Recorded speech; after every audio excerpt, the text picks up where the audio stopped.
আজি আমাৰ এইটো AEC ক্লাছ 88 ফাউণ্ডেশ্যনৰ 10th ইনিচিয়েটিভ হ'ব। আমি এইটো আমাৰ 10ম আমাৰ প্ৰয়াস হ'ব আৰু এই 10ম প্ৰয়াসত আমি আগৰবাৰৰ দৰে কৰা অনুষ্ঠানৰ দৰে আমি বিভিন্ন ধৰণৰ কাৰ্যসূচী আছে। তাতে আমি আগৰ দৰে দিয়াৰ দৰে আমি কিছুমান জলপানী আগবঢ়াওঁ। আমি জলপানীটো আগবঢ়োৱাৰ এটা হৈছে ইনোভেশ্যনৰ ওপৰত আগবঢ়াওঁ, সেইটো open to all engineering students from Assam. আৰু এটা দিয়া হয় মেৰিট কাম মিনছ বেচিছত, সেইটো বেচিকেলি আছাম ইঞ্জিনিয়াৰিং কলেজত দিয়া হয়। আৰু লগতে আমি আমাৰ অসমত সমাজ জীৱনত বিভিন্ন ধৰণৰ এটা ডাঙৰ অৰিহণা জনোৱা বিশেষ ব্যক্তি কিছুমানক আমি সন্মান জনাওঁ আমাৰ এই অনুষ্ঠানৰ জৰিয়তে। আমাৰ সৌভাগ্য আজি আমি যিসকলক বিচাৰিছোঁ, প্ৰথিতযশা সংগীত শিল্পী ৰমেন বৰুৱা ডাঙৰীয়া আমাৰ মাজত আছে। আমাৰ লগত চেনেহ যিটো অনুষ্ঠান অতুল চন্দ্ৰ বৰুৱাদেৱে প্ৰতিষ্ঠা কৰা অনুষ্ঠান, তেওঁ আহিব পৰা নাই, তেওঁৰ ঠাইত জ্যোতিকা বাইদেউ আহিছে। আৰু লগতে উত্তম তেৰণ ডাঙৰীয়া আহিছে আমাৰ, তেখেতে পাৰিজাত একাডেমি প্ৰতিষ্ঠা কৰি বহুতো শিক্ষাৰ্থীসকলক তেওঁ বিভিন্ন ধৰণৰ সহায় কৰি জ্ঞানৰ পোহৰ বিলাই আহিছে। আৰু এজন আমাৰ পদ্মশ্ৰী বঁটাপ্ৰাপ্ত ডক্টৰ সৰ্বেশ্বৰ চহৰীয়া ডাঙৰীয়া, তেখেতে আমাৰ ইয়ালৈকে অলপ পিছতে আমাক লগ দিবহি বুলি আশা ৰাখিছোঁ। তেখেতে ৰাস্তাত আছে, কিন্তু আমাৰ যাতে পলম নহয় তাৰ বাবে আমি অনুষ্ঠানটো এতিয়ালৈ আগবঢ়াবলৈ ওলাইছোঁ। গতিকে আপোনালোক সকলোকে ধন্যবাদ যিসকল ইয়াত আহিব পাৰিছে, সময় দিছে। আৰু বিশেষকৈ কণ কণ ল'ৰা ছোৱালীসকল, আমাৰ আইতাসকল পিছফালে বহি আছে, আৰু সকলো আমাৰ পুৰণা ছাৰসকল, তেখেতসকলে আমাক এনেকৈ উৎসাহ যোগাই আহিছে। প্ৰতিবাৰতে তেখেতসকলে আহি আমাক এনেকৈ উৎসাহ উদ্দীপনা যোগাই আহিছে। তেখেতসকলক বহুত ধন্যবাদ। ভগৱানে তেওঁলোকে দীৰ্ঘায়ু আৰু সুস্বাস্থ্য দিয়ক, যাতে এইদৰে আমাক উৎসাহ উদ্দীপনা তেওঁলোকে দি থাকিব পাৰে। আৰু এতিয়া আমি অনুষ্ঠানটিৰ কাৰ্যসূচী আৰম্ভ কৰিম। পামহিৰ পাৰিজাত একাডেমীৰ কণ কণ ছাত্ৰ ছাত্ৰীসকলে এটা গীতেৰে আমাৰ এই অনুষ্ঠানৰ শুভাৰম্ভ কৰিব।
এতিয়া মই অনুৰোধ কৰিম আমাৰ যিগৰাকী আমাৰ সকলোৰে বেটাৰ হাত বুলি কওঁ, তেওঁলোকে আমাৰ সন্মানীয় অতিথিসকলক এখন গামোচা, যিটো অসমীয়াৰ চিন, সেয়াৰে তেওঁলোকক সন্মান যাতে জনায়। তেখেত দাদা বুলি ক'ব, তেখেত ছাৰো হয়, জ্যেষ্ঠও হ'ব আমাৰ ভিতৰত। গতিকে তেখেতে আৰম্ভ কৰিবলৈ অনুৰোধ জনাইছোঁ।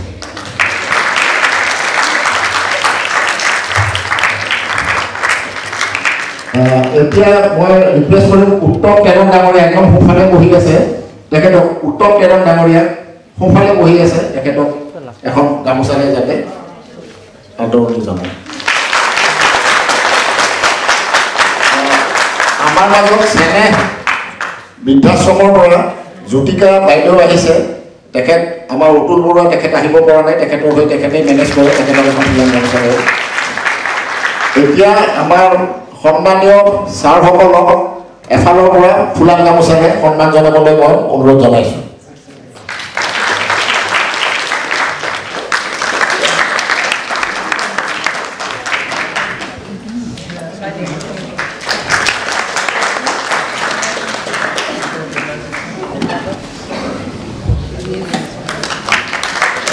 ছাৰসকলক ধন্যবাদ, আমাক ইমান সময় দিয়ে সদায়। এতিয়া আমাৰ মাজত ফাৰুক আছে, তেওঁক এটা গানেৰে আৰম্ভণি কৰিবলৈ মই অনুৰোধ জনালোঁ।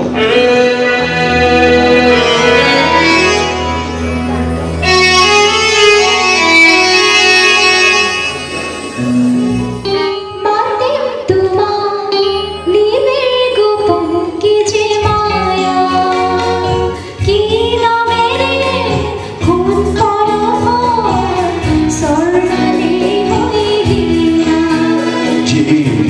দি মাতা সেই মিঠা জীবন মোৰো তুমি ছায়া চম্পা বন সুবাস লাগি মনা মহিয়া কি নাম দি মাতি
তোমার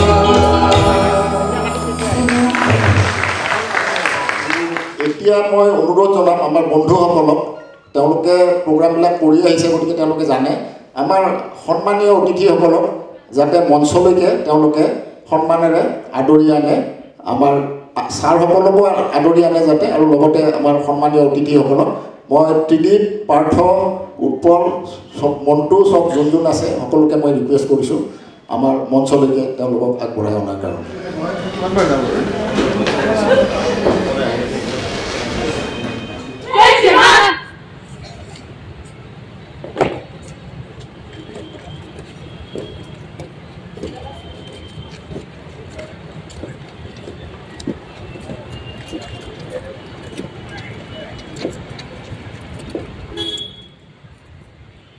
আমাৰ সৰ্বেশ্বৰ চহৰীয়া ছাৰ তেখেত আহি পাইছে তেখেত আমাৰ ইণ্ডিয়া ৰিকগনাইজ পোৱা তেওঁ ট্ৰান্সপ্লেণ্ট চাৰ্জন হয় আৰু তেখেতে ব্যস্ততাপূৰ্ণ সময় তেওঁ আচলতে প্ৰথমবাৰ ঘৰতে আজি আমাৰ মাজত থাকিব নোৱাৰিম বুলিয়ে কৈছিলে কাৰণ তেওঁৰ এটা কলিকতাত এটা অনুষ্ঠান আছিলে যাৰ কাৰণে কিন্তু তেখেতে সকলো কাম পিছ পেলাই থৈ আমাৰ মাজত আজি আহিব পাৰিছে তাৰ বাবে তেখেতৰ ওচৰত আমি চিৰকৃতজ্ঞ তেখেতৰ সেৱাৰ বাবে তেখেত পদ্মশ্ৰী বঁটাৰেও সন্মানিত কৰিছে আমাৰ ভাৰত চৰকাৰে আৰু তেখেতৰ এতিয়ালৈকে ৩,০০০ৰ ওপৰতো তেওঁ ট্ৰান্সপ্লেণ্ট চাৰ্জাৰী হৈছে তেখেত মানে আমাৰ মাজত থকাটো আমাৰ বাবে কিমান ভাগ্যৰ কথা আৰু তেখেতক এতিয়া আমি মঞ্চলৈ আহিবলৈ অনুৰোধ জনালোঁ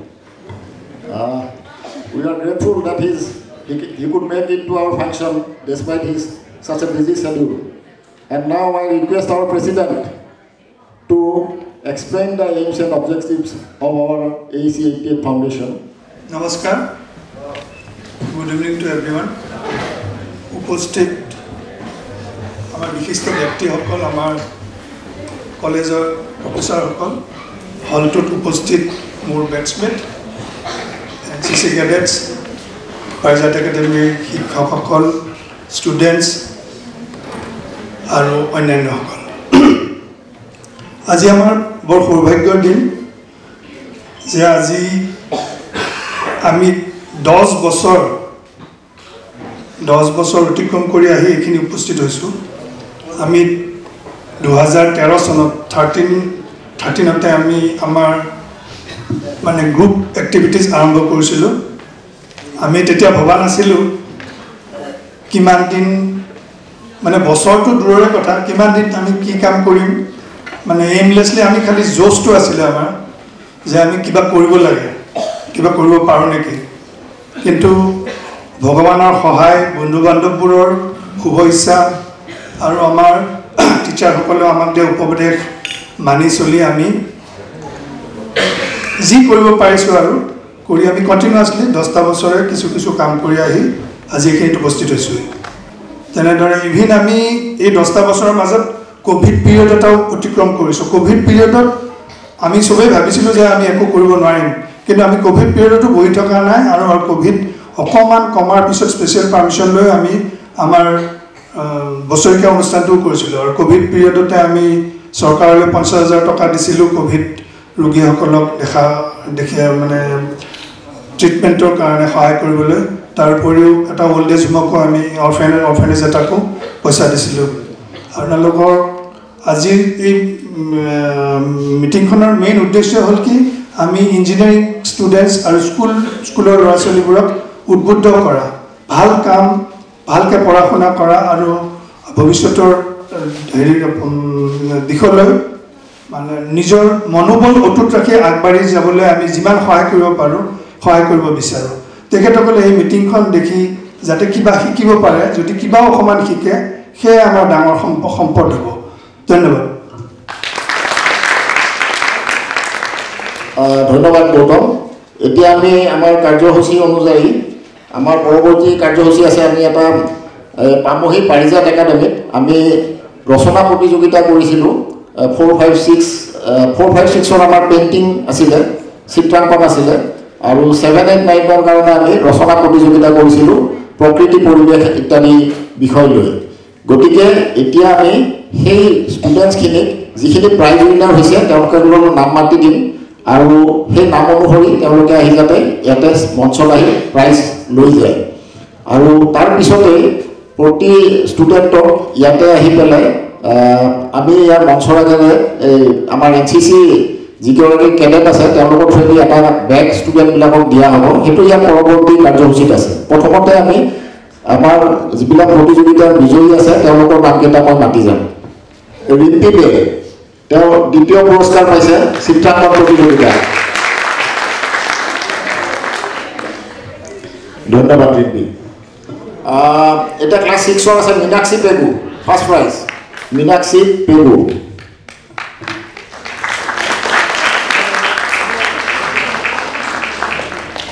এইটো এটা ডাঙৰ সন্মান আমাৰ এজন পদ্মশ্ৰী বঁটা প্ৰাপক ব্যক্তিৰ লগত তেখেতে একেলগে প্ৰাইজ পাইছে এতিয়া আমি ৰচনা প্ৰতিযোগিতাৰ উইনাৰ কেইজনৰ নাম আমি ঘোষণা কৰিম first prize Rinku Das first prize ৰচনা প্ৰতিযোগিতা এটা ক্লাছ 8ৰ আছে প্ৰথম পুৰস্কাৰ ভাৰ্বী বৰ্মন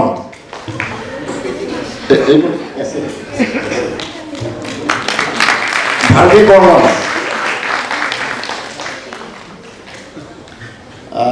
এতিয়া ক্লাছ 9ৰ প্ৰথম পুৰস্কাৰ পাইছে দীপাংকৰ ফাংচু দ্বিতীয় প্ৰাইজ পৰিস্মিতা বড়ো তৃতীয় পুৰস্কাৰ সুৰজ চেৰণ ফ'ৰ্থ চাৰ্টিফিকেট পাইছে শুক্লেশ্বৰ তেৰণ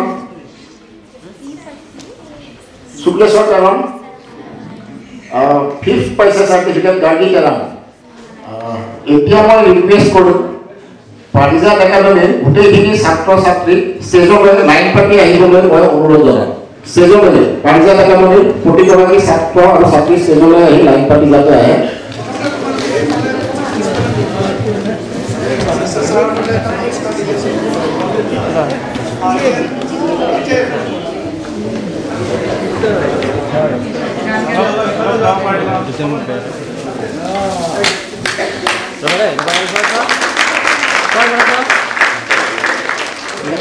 যিটো প্ৰচেছন হ'ব লাগে এটা চিকুৱেঞ্চত গৈ থাকিলে কামটো সোনকালে হয় ৰখি থকাৰ কথা নাই আচলতে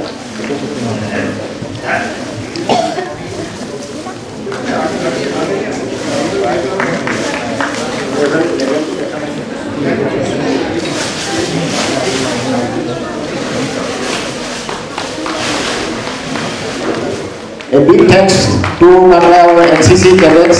তেওঁলোকে নাৰী শক্তি দেখাইছে ইয়াতে NCC হৈ আহি তেওঁলোকে এস্কৰ্ট দিছে বঢ়িয়াকৈ ডিউটি কৰিছে আৰু এটা যে লেডিজ থাকিলে এটা গ্ৰেছ থাকে তেওঁলোকে গ্ৰেছ আণ্ডাৰ ফায়াৰ বুলি কয় সেইটো যুদ্ধৰ গুলিৰ সন্মুখত তেওঁলোকে সেই গ্ৰেছটো দেখাব পাৰে গতিকে গোটেই লেডিজ কণ্টিনজেণ্ট NCC মই এটা ডাঙৰকৈ থেংকছ দিছোঁ আৰু চবে যাতে তেওঁলোকক দি থেংকছ দিছে আমি চবে এপ্ৰিচিয়েট কৰিছোঁ এতিয়া আমি আমাৰ নেক্সট কাৰ্যসূচী হ'ব আমি যিটো কৰোঁ আমি যিটো বৃত্তি দিওঁ জলপানী দিওঁ আমাৰ ইঞ্জিনিয়াৰিং ষ্টুডেণ্টছ তাৰ ভিতৰত আমাৰ আসাম ইঞ্জিনিয়াৰিং কলেজৰ ষ্টুডেণ্টক দিয়াৰ লগতে যিটো আমি এটা ইনোভেশ্যন প্ৰাইজ দিওঁ ইনোভেশ্যন প্ৰাইজটো আমি open to all engineering students কৰিছোঁ গতিকে তাতে বেলেগ বেলেগ ইঞ্জিনিয়াৰিং কলেজৰ পৰাও পাৰ্টিচিপেট কৰে আৰু এইবাৰো তেনেকৈ কৰি পেলাই তেওঁলোকে প্ৰাইজ পাবলৈ সক্ষম হৈছে গতিকে মই এতিয়া সেই প্ৰাইজ উইনাৰ কেইজনৰ নাম ক'ম আৰু মই আমাৰ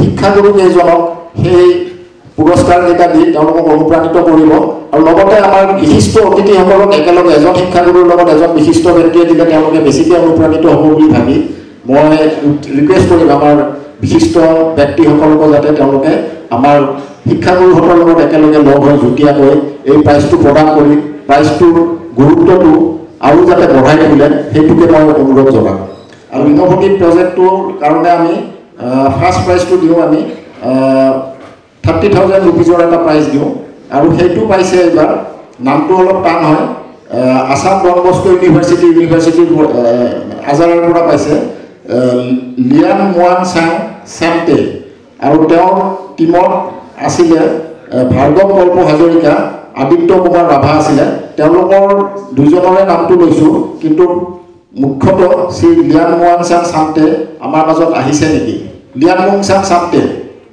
Assam Don Bosco University, winner of the most innovative prize given by the Assam Engineering College 88th Foundation Trust, an amount of rupees 30,000 and a citation.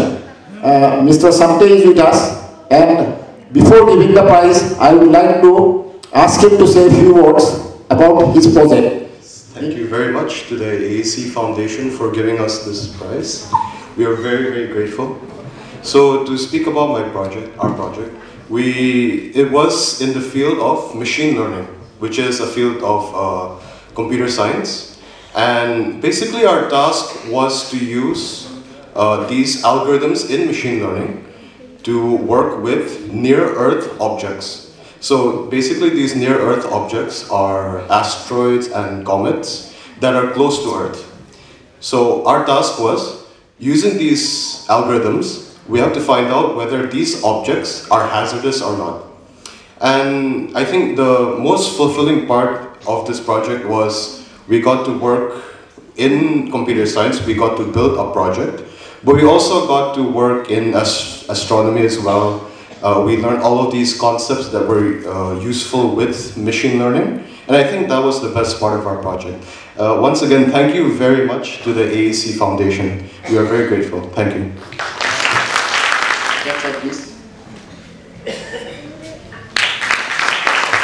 And also with him were Bhargav Kalpo Hazarika and Aditya Kumar Rabha. I just announcing their names. Bhargav Kalpo Hazarika. He is the project partner. Aditya Kumar Rabha. He is also in the team. Okay, thank you. Now the main prize, the certificate to Mr. Samte will be given by this prize consists of an amount of check of 30,000 rupees and a certificate. And so that they could go forward to make better innovations which are useful to humanity.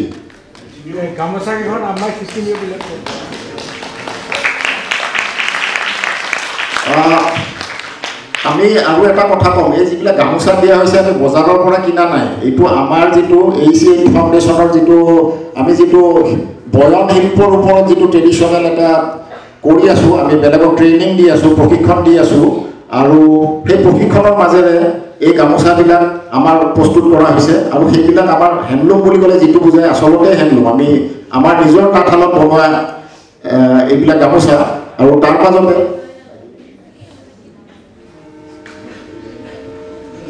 তেখেতে দিয়া গামোচাই এখেতসকলক আমি দিবলৈ পাইছোঁ এখেত 26 গতিকে কণিতা বাইদেউক মই আমি ইয়াৰ পৰাই ধন্যবাদ জনাইছোঁ তেওঁ আগলৈও যাতে এনেকুৱা ধুনীয়া ধুনীয়া গামোচা কৰে অসমীয়া বয়ন শিল্পীবিলাকৰ নাম আছে তাঁতশালত সপোন ৰচে বুলি কয় সপোন নচলক দিঠকে হওক কিন্তু সুন্দৰকৈ কৰিছে যে সেইটোৱে ডাঙৰ কথা Aditya Rabha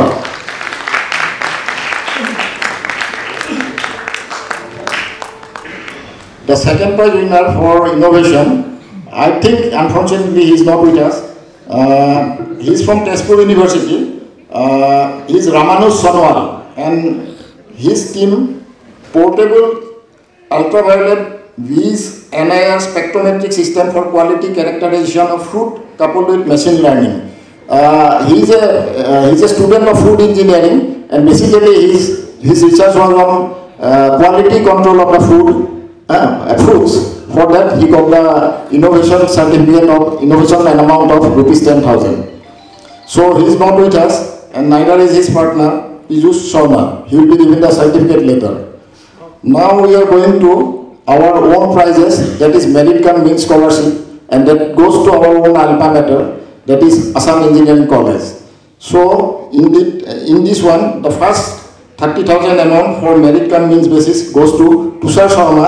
He is a 4th semester civil engineering student from AEC. Tushar Sharma, please.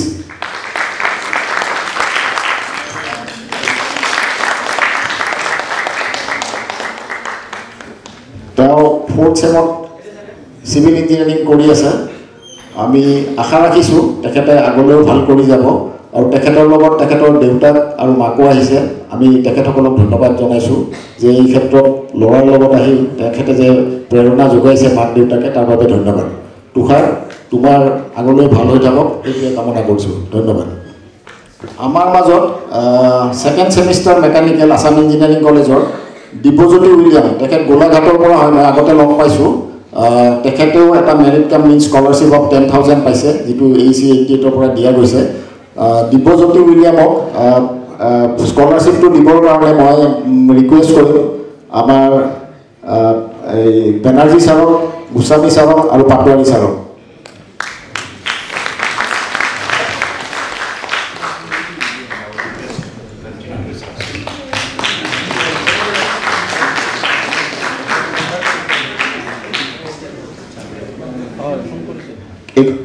এখন ক্ষেত্ৰীৰ হয় বাৰু কিন্তু বাইদেউৰ গামোচা আমি দিছোঁ বহুতকে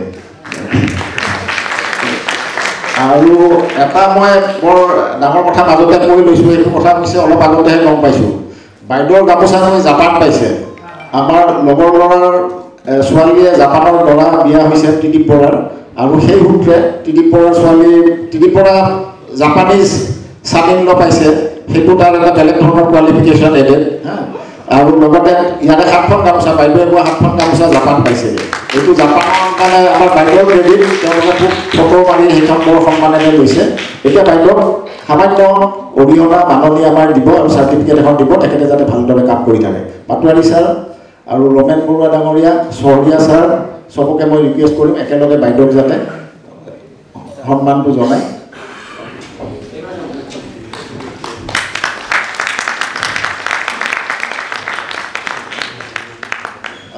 এই সুযোগতে তেখেতৰ স্বামীকো মই মঞ্চলৈ মাতিছোঁ তেখেতে বিভিন্ন সময় দিছে আমাৰ আগতেও দুই এটা প্ৰগ্ৰামত তেখেতে আহি সহায় কৰিছে গতিকে বিজয় দাসকো আমি সন্মান জনাইছোঁ ধন্যবাদ আমি আমাৰ ইয়াতে বিশিষ্ট অতিথিসকলক আৰু আমাৰ শিক্ষাগুৰু কেইজনক আমি সামান্য কিছু উপহাৰ হিচাপে কিছুমান বস্তু দিয়া হ'ব সেইখিনি দিওঁতে আমাক সহায় কৰিবলৈ আমাৰ বন্ধুসকলক মই অনুৰোধ জনাইছোঁ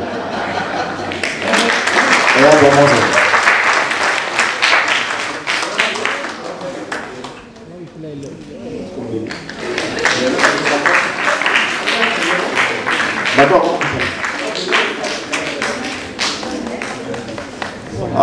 এতিয়া আমাৰ মাজত পাৰিজাত একাডেমীৰ উত্তম তেৰণ ডাঙৰীয়াক আমাৰ সুশান্তই তেখেতৰ উপহাৰেৰে তেখেতক সন্মানিত কৰাৰ লগতে তেখেতৰ সুস্বাস্থ্য আৰু দীৰ্ঘায়ু কামনা কৰিব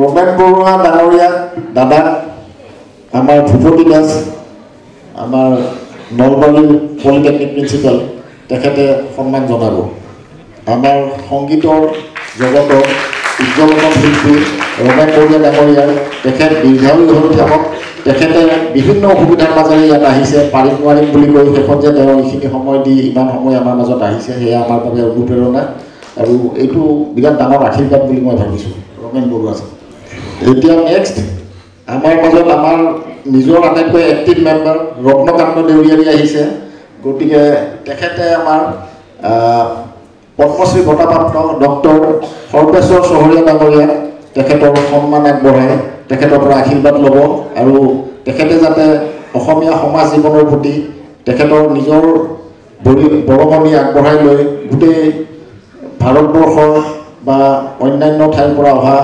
ৰোগীসকলকো যাতে তেওঁ যিমান দূৰ সম্ভৱ এটা সুস্বাস্থ্য প্ৰদান কৰি থাকিব পাৰে সেয়া কামনা কৰি মই ভগৱানৰ ওচৰত প্ৰাৰ্থনা জনাইছোঁ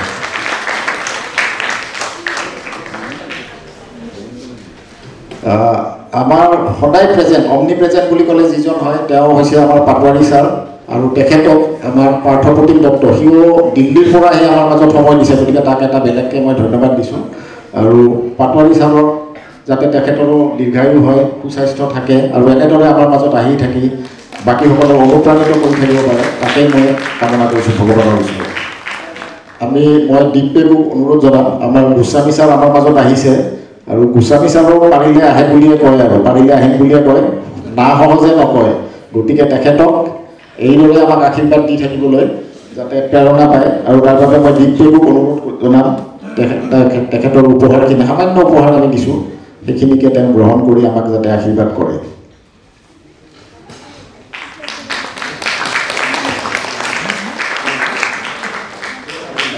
বেনাৰ্জী ছাৰ আছে আমাৰ মাজত আৰু সুশান্তক মই অনুৰোধ জনাইছোঁ বেনাৰ্জী ছাৰক তেখেতৰ আমাৰ ফালৰ পৰা দিয়া সামান্য উপহাৰখিনি দি তেখেতক আকৌ যাতে অহাবাৰ আমি লগ পাওঁ সেই কামনাৰে তেখেতৰ আশীৰ্বাদ যাতে পাই থাকোঁ আৰু সেই অন্তৰৰ পৰা দিয়া আশীৰ্বাদে আমাক মানে দেৱতাৰ আশীৰ্বাদৰ দৰে কাম কৰে সেয়া মই আশা কৰিছোঁ এতিয়া আমাৰ মাজত আমাৰ যিখন লিফলেট এখন কৰা যায় আমাৰ কাৰ্যসূচীৰ খতিয়ান সেইখন এতিয়া উন্মোচন কৰিবলৈ আমি লৈছোঁ আৰু এই উন্মোচন কাৰ্যত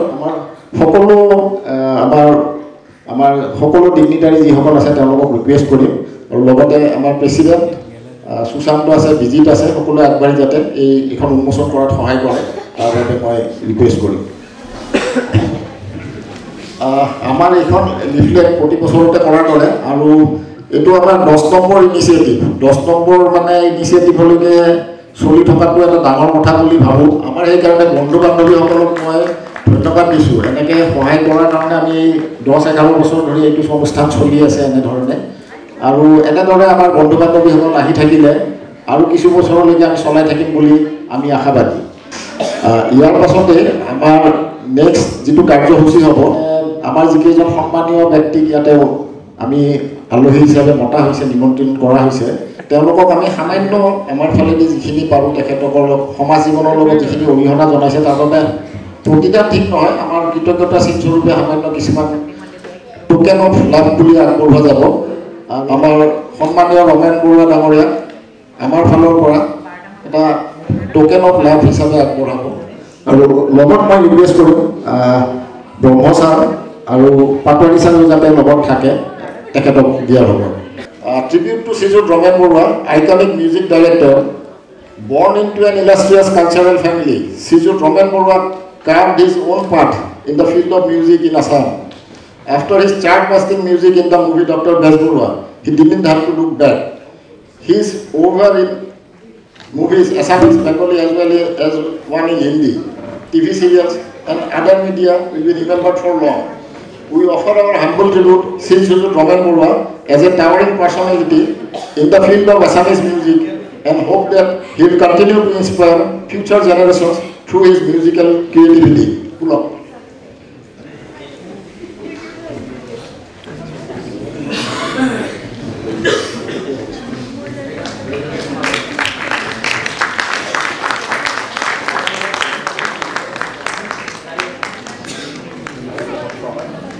Next, we offer our humble tribute to Padma Shri Dr. Sarveshwar Shaharia, renowned transplant urologist.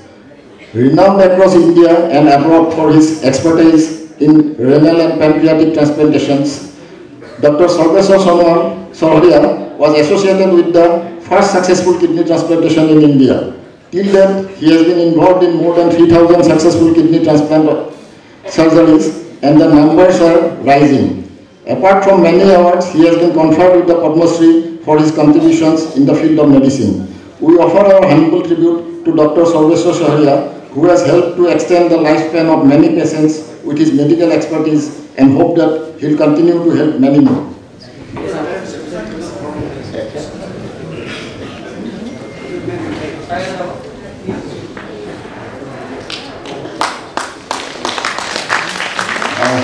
Padma Shri Award winner Dr. Sarveshwar Soharia.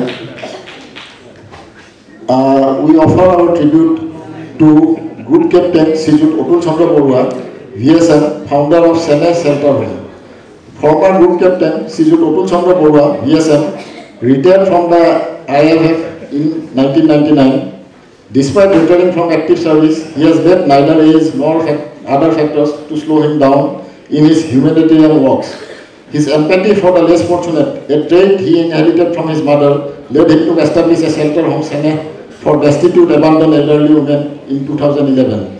This is being run under the Bhabata Devi Memorial Philanthropic Trust in memory of his mother. We offer our humble tribute to Group Captain Srijut Atul Chandra Borua, VSM, for his dedications towards these abandoned elderly ladies, and hope that he will continue in his mission to serve humanity. Today, Atul Chandra Borua tekhet nai, tekhetor hoi, tekhetor Jutika Devi Baidew, tekhet amar majot ahise, ji tekhet Senate to solai ase hodoate. Etia tekhetor hoi, Jutika Devi Baidew, amar certificate adi prodan koribo, Gautam Patwali, aru logote Brahmosar ase, aru Patwali sarok moi request korisu, ako ebar uthi boloi, jate ei certificate aru ei samanyo orihona khiti agborhabo pare.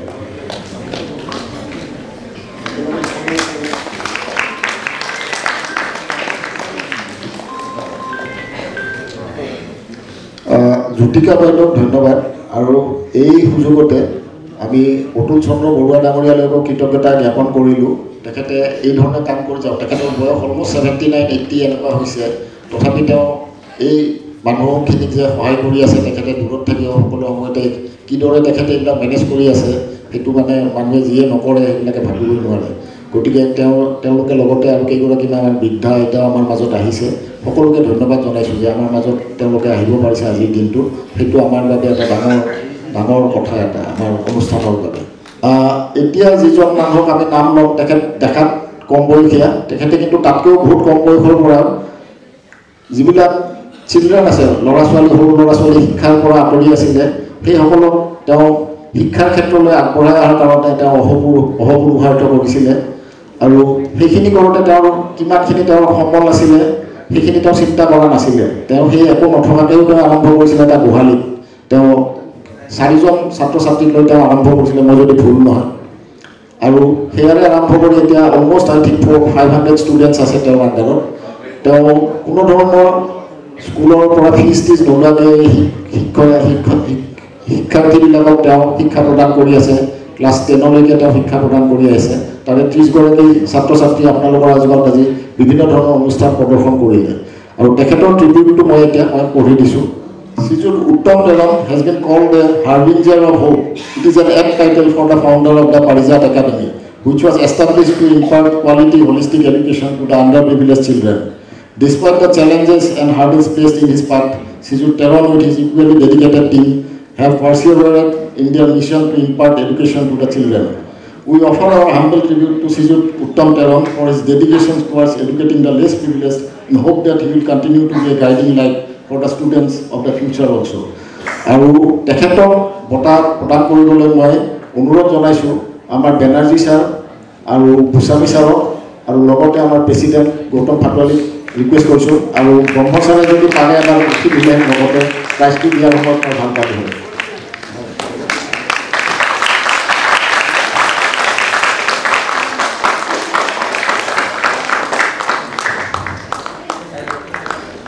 Srijut Uttam Teramৰ লগত তেখেতৰ teacher আহিছে, ষ্টুডেণ্টবিলাক আহিছে, তেওঁলোককো আমি ধন্যবাদ। তেওঁলোকে আহি ইয়াতে আমাক সঁহাৰি জনাইছে, খুব উৎসাহেৰে তেওঁলোকে ভাগ লৈছে। এতিয়া মই অনুৰোধ জনাম সময়টো কাৰো বেছি মানে আমি বেছি ল'ব বিচৰা নাই তথাপি ৰমেন বৰুৱা ছাৰে যদি দুআষাৰ কথা কয় ৰাইজৰ বাবে আমি ভাল পালোঁ হয় 1988 চনৰ যিসকল অভিযান্ত্ৰিক মহাবিদ্যালয়ৰ পৰা উত্তীৰ্ণ হৈছিল তেখেতসকলে পাতিছে ইয়ালৈ খুব ভাল লাগিছে আৰু মই হ'লোঁ সংগীতৰ মানুহ এখেতসকলে মোক মাতিলে এটা কথা মোৰ ক'বলৈ মন গৈছে আমাৰ আটাইকেইজন ভাই ককাই কোনোবাই সংগীতত কোনোবাই কণ্ঠশিল্পী কোনোবা ছবিৰ চিনেমা পৰিচালক ফুটবল প্লেয়াৰ ক্ৰিকেট প্লেয়াৰ এইদৰে আছিলে কিন্তু আমাৰ দেউতা আমি দেউতা বুলি কোৱা নাছিলোঁ পিতা বুলি কৈছিলোঁ তেখেত এজন অভিযন্তা আছিলে একমাত্ৰ তেখেতে আৰু তেখেতে হেনো পঢ়িছিলে তেতিয়াতো ইয়াত সুবিধা নাই বংগদেশৰ কি নামটো শিৱপুৰ ইঞ্জিনিয়াৰিং কলেজ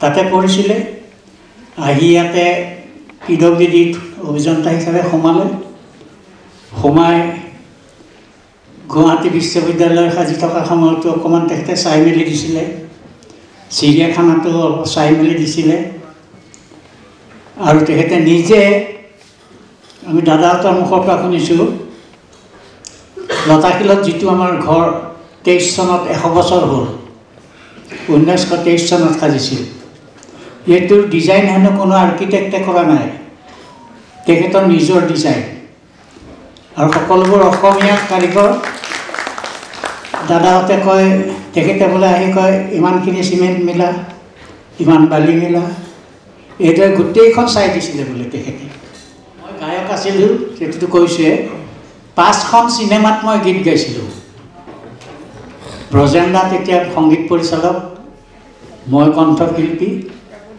স্মৃতিৰ পৰশ লখিমী মা কাৰো মৰম লাচিত বৰফুকন এইদৰে আমাৰ ঘৰ এই 5খন ছবিত মই গীত গাইছিলোঁ তাৰপিছত মই গীত তেনেকৈ গোৱা নাই এনেই গুণগুণাই থাকোঁ শিকাই থাকোঁ ল'ৰা ছোৱালীবোৰক দীপেনহঁতক শিকাওঁ ৰেকৰ্ডিঙলৈ লৈ যাওঁ গতিকে এইখিনি কথা হঠাৎ মনত পৰিল কাৰণে মই জনাই দিলোঁ আপোনালোকক ধন্যবাদ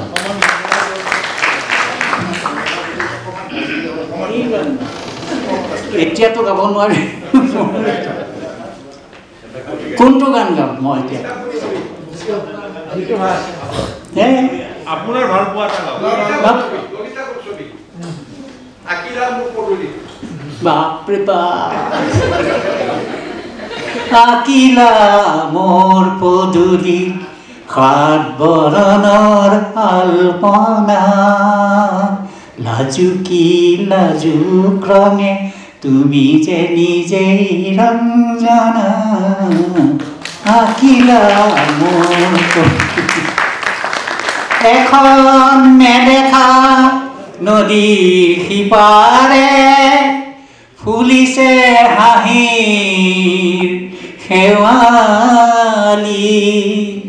মই চাই থাকোঁ ইপাৰৰ পৰা নোৱাৰোঁ আনিব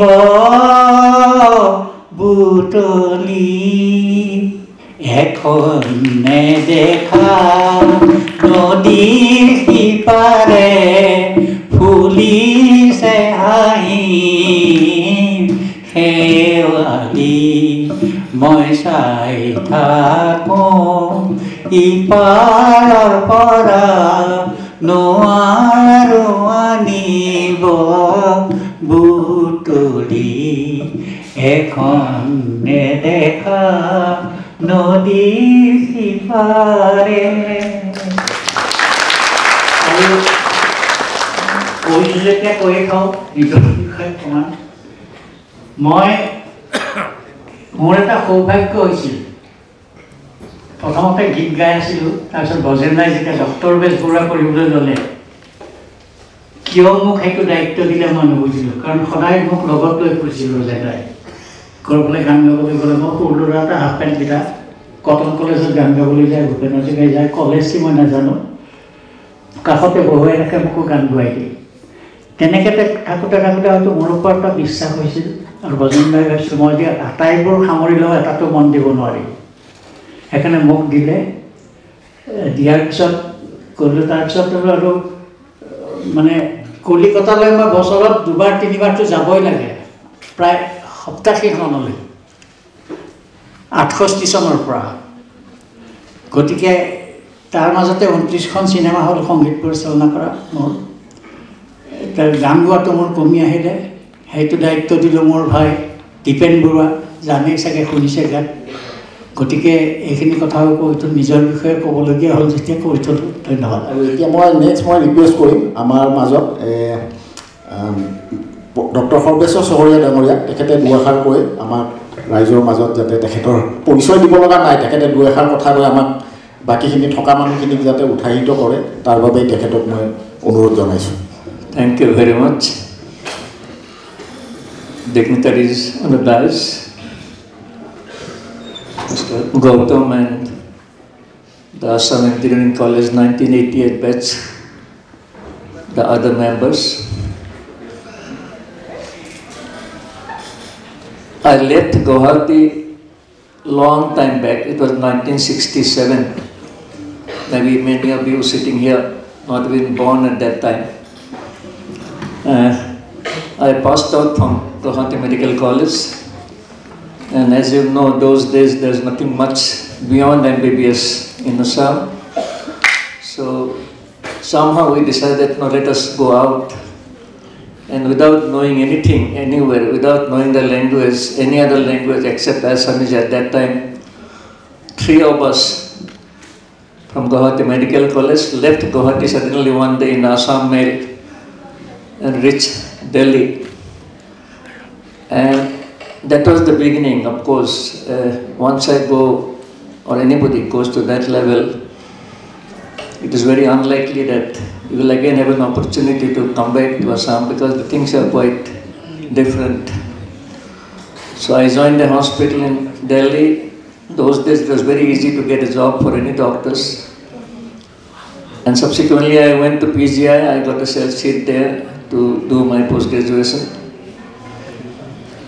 But I got involved in organ transplant somewhere in 1973 when I was at PGI Chandigarh.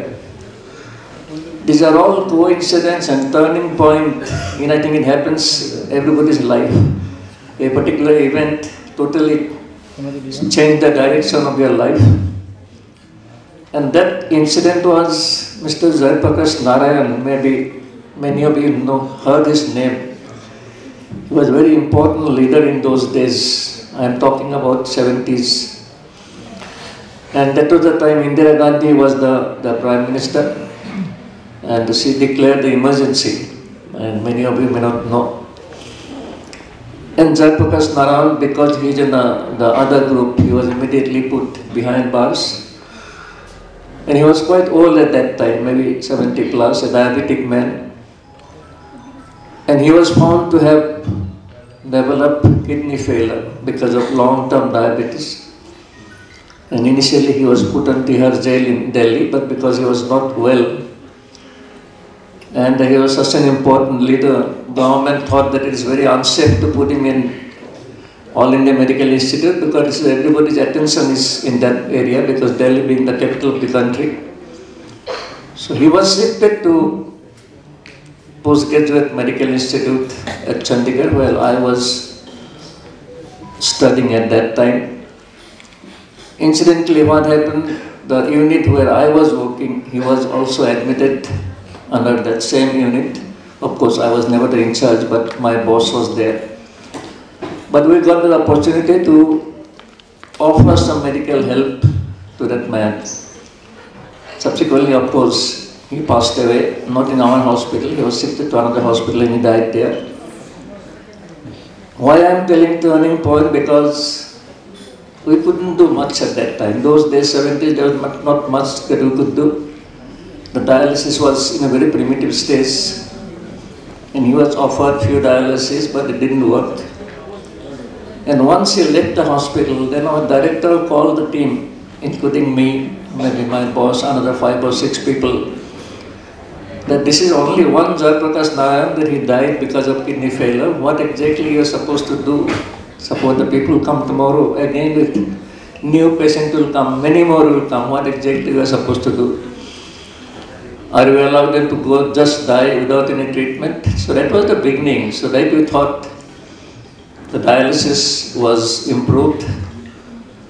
A transplant surgeon from Australia, Dr. Yadav, an Indian settled in Australia, he was called to start a transplant. In 1973, we could do the first kidney transplant in the country at PGI Chandigarh. Why I am telling the turning point? That was a turning point. Most probably otherwise my life would have gone in a different direction because of that particular man, the particular incident. Subsequently, last 40 to 45 years, I am totally dedicated only developing the specialty of organ transplant in the country, also abroad. We have developed many centers in African countries, in Middle East. And there are many patients, because those days there were hardly few trained transplant surgeons in the country. I was one of them. So we had to run around from place to place because there were not many people who could do the transplant surgery in many patients. So that is how the introduction was given, that we have done more than 3,000 kidney transplant. But things are totally different now.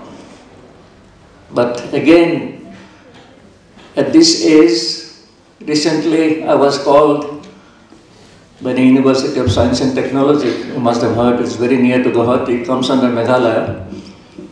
And Mr. Haq, he's the chancellor there, I know him for quite some time. So he wanted me to come and join that organization. And just 1 week back, so he offered me that you must take over the new medical college and hospital is coming up. That is known as P.A. Sangma, that is named after the ex-speaker of the Lok Sabha. He is from Meghalaya, all of you know. So this is named after him, the P.A. Sangma Memorial International Medical College and Hospital. This is going to come up maybe another couple of years. The construction already started. Anytime, suppose, sometimes I get an opportunity, I can show a video. You'll really get impressed. The type of hospital we are going to have it here, maybe another 3-4 years. And from 2025, we are planning to start. And he wanted me to become the Vice Chancellor of that particular medical university, not that University of Science and Technology. So there is 2 separate wings now. One is the University of Science and Technology, taking care of the science and technology. The other wing is the medical wing, where I will be the heading. So most probably from now on, I will be spending a lot of time here in Guwahati. And again, I would like to thank. Incidentally, I remember an incident when I was in a medical college here. That was way back in 1960s. When I joined the medical college, there was no building. Engineering people, they have a building. They even have the Assam Engineering College in Jalabari, but medical people, we didn't have. Those days were put in Ayurvedic medical college that was temporarily being used as a medical college. So hostels were very near. So engineering college hostels and our hostels. And medical students and engineering students, I think they were the worst of enemies. You can think, you can believe, you can't believe. Yeah. And then not that any other reason, this is the only reason. Maybe many of you know what is the reason. The only reason that the medical college has a lot of girls studying there, but engineering college there is 0. There is not even a single girl in those days engineering colleges. So they were very jealous about medical students. That's you have got so many girls, you are enjoying your life, you have got a good company. But today, the things are different. There are many people, a lot of girls have joined. And that is the time we had a very bitter experience. But these are all happens when you are in younger days and in a college. And again, I will be thankful to the 1988 batch. One of my very close friend, Manoj, and Manoj Mahanta, I think he's in the same batch. Today he is not here. And he was in Hyderabad for a long time. Now he has shifted to Muscat. So he is very close to me, and most probably he suggested today my name. I don't know how I could get the name, because I'm very close to him. And he called me from Muscat. No, you must come and join. I once again thank the 1988 batch of the Assam Engineering College for having given me this opportunity to interact with you, and all the dignitaries coming here to sit with him is a great honor for me. Thank you very much.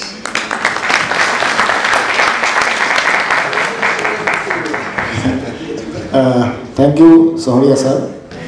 Next, moi Jutika Madok request for Senehor Hotel Wakar Koil. মই আপোনালোকে ধন্যবাদ জ্ঞাপন কৰিছোঁ, কৃতজ্ঞতা জ্ঞাপন কৰিছোঁ। এনে এগৰাকী ব্যক্তিৰ বাবে মই ইয়াতে আপোনালোকৰ সন্মুখত দুএষাৰ ক'বলৈ পাইছোঁ। মই যাৰ বিষয়ে তেখেতৰ বিষয়ে অকণমান কম, কাৰণ তেখেতৰ কথা কৈ থাকিলেও শেষ নহ'ব।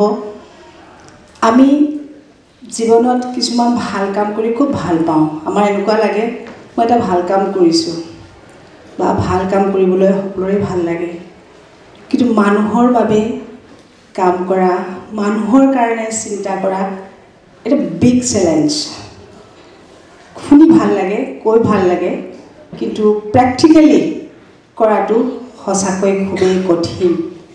তেনেকুৱা এগৰাকী ব্যক্তি গ্ৰুপ কেপ্টেইন অতুল চন্দ্ৰ বৰুৱা। তেখেতে 30 বছৰ ধৰি পেলাই ভাৰতীয় বায়ুসেনাত উচ্চপদস্থ বিষয়া আছিলে, আৰু 30 বছৰ নিজৰ দেশৰ কাৰণে কৰাৰ পিছতো, আৰু তেখেতে VSM ৰাষ্ট্ৰীয় বঁটাৰে সন্মানিত হৈছিলে। 30 বছৰ দেশৰ কাৰণে কৰাৰ পিছতো সন্তুষ্টি নাপালে, যেতিয়ালৈকে তেখেতে মানুহৰ বাবে একদম ব্যক্তিগতভাৱে মানুহৰ জীৱনত সোমাই কাম নকৰালৈকে। তেখেতে 2005ত সাংঘাতিক বানপানী হৈছিলে অসমত। 40 বছৰ ধৰি তেখেতে অসমৰ বাহিৰত আছিলে। তেতিয়া অসমৰ বানপীড়িত মানুহক সহায় কৰাৰ উদ্দেশ্যে অসমলৈ আহিছিলে। চাংচাৰীৰ ভিতৰৰ গাঁওবোৰত গৈ নাওৰে গৈছিলে। তেতিয়া দেখিছিলে অসহায় বৃদ্ধা আইতা এগৰাকীক, যে অসমৰ মানুহ ইমান দুখীয়া থাকিব পাৰেনে, ইমান কষ্ট থাকিব পাৰেনে। তেতিয়াই তেখেতৰ মনলৈ আহিছিলে যে মই এখন ঘৰৰ সৃষ্টি কৰিম, য'ত কিয় কিছু নোহোৱা আই মাতৃসকলক ৰাখিম।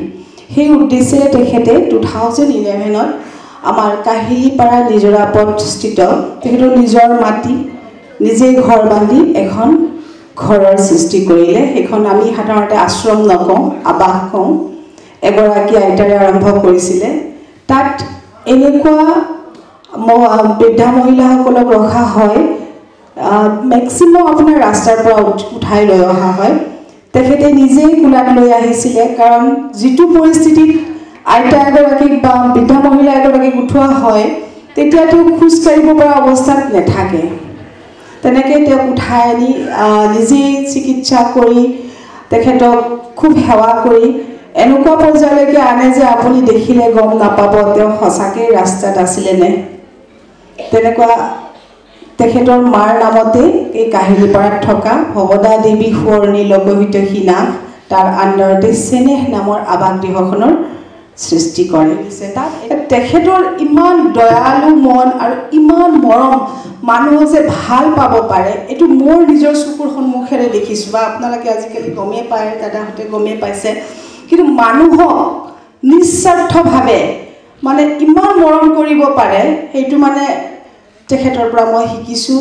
আৰু ভৱিষ্যতলৈকে যাতে এই মানুহখিনিক নিস্বাৰ্থভাৱে মৰম, সন্তানৰ দৰে এগৰাকী মাতৃৰ দৰে যাব পাৰোঁ, সেইটো মই তেখেতৰ পৰা শিকি আছোঁ, বা ভৱিষ্যতলৈ তেখেতৰ পৰা আশীৰ্বাদ বিচাৰিছোঁ আৰু তেখেতৰ সুস্বাস্থ্য কামনা কৰিছোঁ।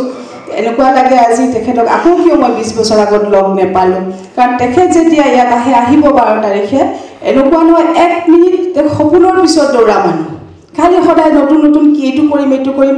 তেখেতৰ বয়স এতিয়া 81 ইয়াৰ্ছ। এতিয়া অকণমান মাজে মাজে গা বেয়া হয়, তথাপিও নিজে গাড়ী চলাই আহে। আহিলে 1 মিনিট এনে নাথাকে, পুৰা আইতাহঁতৰ লগত লাগিব আৰু এই প্ৰজেক্টবিলাকৰ কামত লাগিব। তো মই ভগৱানৰ ওচৰত তেখেতৰ সুস্বাস্থ্য কামনা কৰিছোঁ আৰু আপোনালোকক অশেষ ধন্যবাদ আৰু কৃতজ্ঞতা জ্ঞাপন কৰিছোঁ। আগন্তুক দিশবোৰত যিবোৰ মই দেখিলোঁ আপোনালোকৰ কাৰ্যকলাপ, এইবোৰ যাতে ভালদৰে আগবঢ়াই লৈ যায় ভগৱানৰ ওচৰত প্ৰাৰ্থনা কৰিছোঁ। আৰু মোক এইকণ সুযোগ দিয়াৰ বাবে ধন্যবাদ জ্ঞাপন কৰিছোঁ আৰু আশীৰ্বাদ কৰিব ধন্যবাদ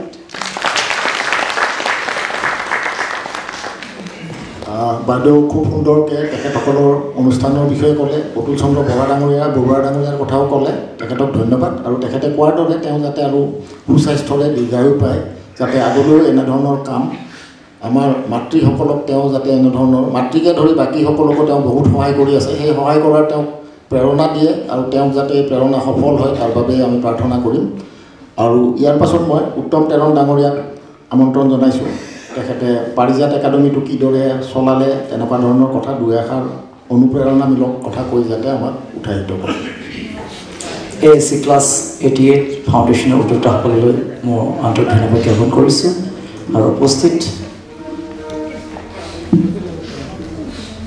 মঞ্চত শ্ৰদ্ধাৰ বিশিষ্ট ব্যক্তিসকল আৰু উপস্থিত সতীবৃন্দসকল পাৰিজাত একাডেমী একদম সৰু এটা অনুষ্ঠান শিশুসকলৰ অনুষ্ঠান বিশেষকৈ অলপ বঞ্চিত শিশুসকলৰ কাৰণে আমি কাম কৰোঁ মই ক'ব বিচাৰিছোঁ ASC ক্লাছ 88 ফাউণ্ডেশ্যনৰ উদ্যোক্তাসকল ভগৱানৰ নিচিনা হয় এদিন হঠাৎ আমাৰ বিদ্যালয়লৈ আহিল সেইটো ভগৱান ৰূপী মানুহ আৰু তেওঁলোকৰ উপস্থিতিয়ে যেতিয়া আলোচনা বিলোচনা কৰাৰ পিছত এনেকুৱা এটা কাৰ্যসূচী হ'ব বুলি গম পায় আয়োজন কৰিলে আমাৰ তাতে এই কম্পিটিশ্যন আমি উঠাই দিলোঁ আৰু যিটো অৰ্থ প্ৰদান কৰিছে আৰু মৰম কৰিছে যিটো আমাক আঁকোৱালি লৈছে এই অৰ্থখিনি কিন্তু আমাৰ 7 মাহৰ পৰা আমি টিচাৰ অনাৰিং দিব পৰা নাই আমাৰ 19গৰাকী টিচাৰ্ছ আছে এই অৰ্থখিনি যিমানখিনি পাৰোঁ আমি টিচাৰ্ছখিনিক বিতৰণ কৰিম আমাৰ এইটো এটা ডাঙৰ সহায় আৰু মই অন্তৰপৰা ধন্যবাদ জ্ঞাপন কৰিছোঁ আৰু পাৰিজাত একাডেমী বৰ বিশেষ একো নাই এটি অনুষ্ঠান কেতিয়াবা সময় পালে আপোনালোকে আহিব আপোনালোকৰ উপস্থিতি উৎসাহ জনাব এইখিনি কৈ মই সামৰণি মাৰিছোঁ ধন্যবাদ তেৰণ ডাঙৰীয়াই আমি হনুমানে পাহাৰ ডাঙৰ বুলি কওঁ তেওঁ এখন পাহাৰ ডাঙৰ সাহস কৰিছে গতিকে তেখেতৰ শক্তি হনুমানতকৈ কোনো গুণে কম নহয় ইমানখিনি তেওঁ টিচাৰখিনিকো মই ধন্যবাদ জনাইছোঁ দৰমহা নোপোৱাকৈও তেওঁলোকে ছাত্ৰ ছাত্ৰীক শিক্ষাৰ পোহৰ বিলাই আছে এইটোৰ দৰে আৰু ডাঙৰ কাম কোনো হ'ব নোৱাৰে বুলি মই ভাবোঁ আৰু ইমান সুন্দৰ সুন্দৰ কথা আৰু কামৰ মাজেৰে আমাৰ অনুষ্ঠানটি হৈছে যে সময়টো আমি গমেই পোৱা নাই সময় এতিয়া বহুত কম আৰু মই এতিয়া গৌতম আমাৰ প্ৰেচিডেণ্টক মই অনুৰোধ জনাম ভোট অফ থেংকছ দিলে তেতিয়া আমাৰ বহুত দূৰৰ পৰা আহিছে আলহীসকল তেওঁলোককো আমি মুকলি কৰি দিব লাগে গতিকে গৌতম ভোট অফ থেংকছ দিয়াৰ কাৰণে অনুৰোধ জনালোঁ আজিৰ সভাখন কেনেদৰে ইমান সময় পাৰ হৈ গ'ল ধৰিবই নোৱাৰিলোঁ কাৰণ প্ৰতিজনী ব্যক্তিয়ে ইমান সুন্দৰকৈ নিজৰ বক্তব্য ৰাখিলে আমি সাধু শুনি থকা যেন লাগিলে ৰমেন বৰুৱাৰ কথাখিনি শুনিতো একদম সাধু মানে জীৱন্ত সাধু কথা যেন লাগিলে ডক্টৰ চহৰীয়াৰ এক্সপিৰিয়েঞ্চ যিখিনি পালোঁ তাতো আমি বৰ ৰস পালোঁ ভৱিষ্যতে যদি সময় থাকিলেহেঁতেন আমি আৰু অলপ শুনিবলৈ ভাল পালোঁহেঁতেন আৰু বাইদেৱে বৰুৱাৰ কথা ক'লে বৰুৱাৰ বহুত বস্তু মই জানো নেটত পঢ়িছোঁ কিন্তু আজি যিখিনি ক'লে সেইখিনি তাত এডেড পজিটিভছ এইখিনি মানে জানি তেওঁৰ প্ৰতি শ্ৰদ্ধা আজি আমাৰ আৰু আগবাঢ়ি গৈছে আমাৰ শ্ৰদ্ধাৰ শিক্ষাগুৰুসকলে বহুত দূৰৰ পৰা আহি আজি অনুষ্ঠানটিত যোগদান কৰি আমাৰ মনোবল বঢ়ালে আৰু উপস্থিত পাৰিজাত একাডেমীৰ সৰু সৰু ল'ৰা ছোৱালী মোৰ বেটছমেট সকলোকে ধন্যবাদ জনাই আজি এই মিটিংখন সামৰণি মাৰিছোঁ ইয়াতে এতিয়া আমাৰ ভোজনৰ ব্যৱস্থা আছে কোনেও যেন ভোজনটো নকৰাকৈ নাযায় সকলোকে ধন্যবাদ থেংক ইউ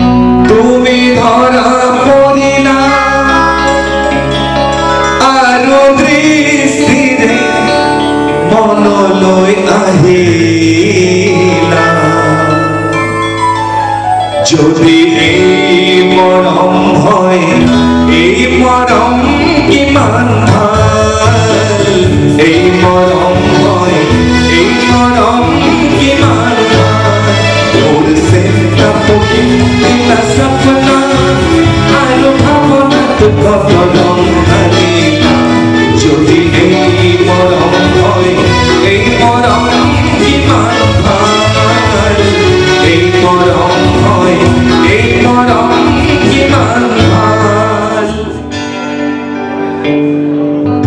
दीवाना मुझे सा नहीं इस अंबर के नीचे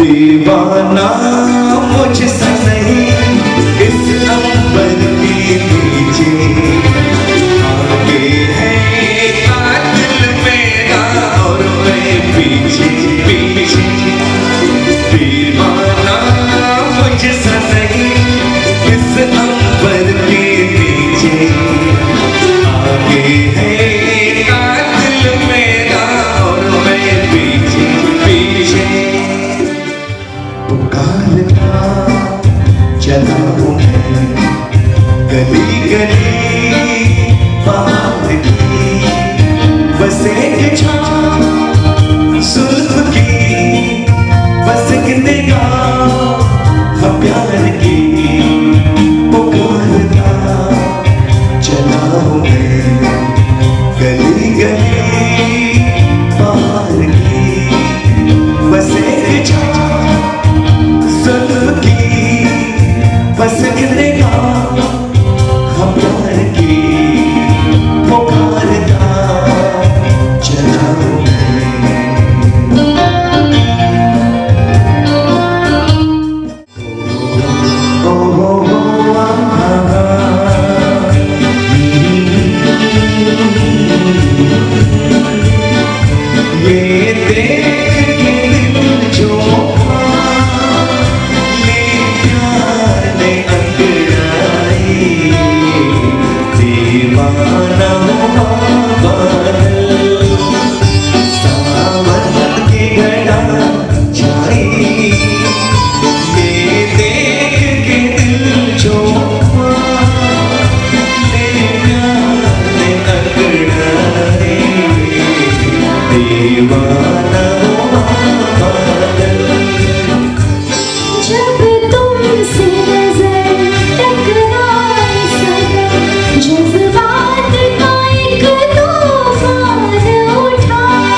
सोचा है तुमने ये कुछ को ना आए तारों से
খেলে হতে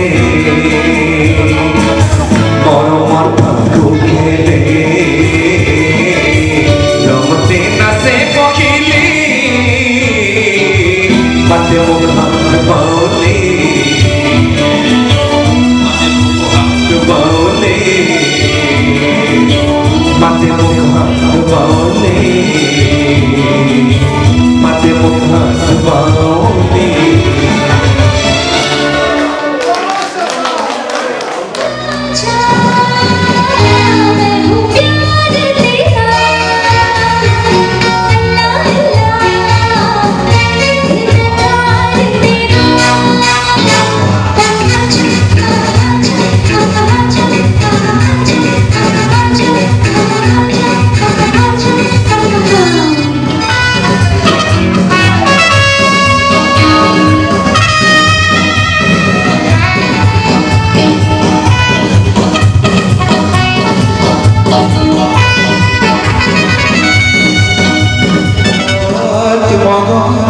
ভয়াল রাতি মন ওরা হয় জেনে রুদুর বিলা অমরর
She's the golden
ধন্যবাদ।